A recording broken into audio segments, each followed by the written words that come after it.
বাংলাদেশের সাথে স্থায়ী সম্পর্ক রাখতে হলে দিল্লিকে অবশ্যই সীমান্ত হত্যা বন্ধ করতে হবে বলে মনে করেন প্রধানমন্ত্রী উপদেষ্টা ও বিএনপির জ্যেষ্ঠ যুগ্ম মহাসচিব রুহুল কবির রিজভী।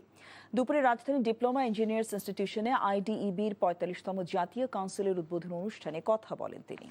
সীমান্তে হত্যার ঘটনায় হতাশা প্রকাশ করে তিনি বলেন, ভারতে নির্বাচন হয়েছে, তারা কাকে পছন্দ করে ভোট দিয়েছে বা দেয়নি সেটা তাদের বিষয়, কিন্তু এর জেরে বারবার মানুষ হত্যা কিসের আলামত? প্রশ্ন রাখেন রিজভী।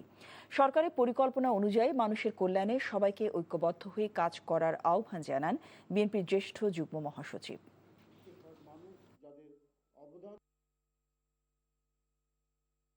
বাংলাদেশের সাথে ভারতের সম্পর্ক অনেকেই বলেন যে অত্যন্ত চমৎকার সম্পর্ক বিদ্যমান ঢাকা দিল্লি, তারপরেও গতকাল দুইজনকে গুলি করে হত্যা করা হয়েছে ব্রাহ্মণবাড়িয়ার একসঙ্গে।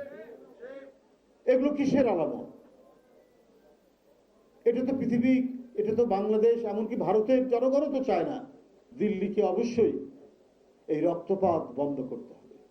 বাংলাদেশের সাথে যদি একটি স্থায়ী বন্ধুত্ব গড়ে তুলতে চান, তাহলে এই যে একটা মানে সহিংসতার মনোবৃত্তি, এটা পরিহার করতে হবে।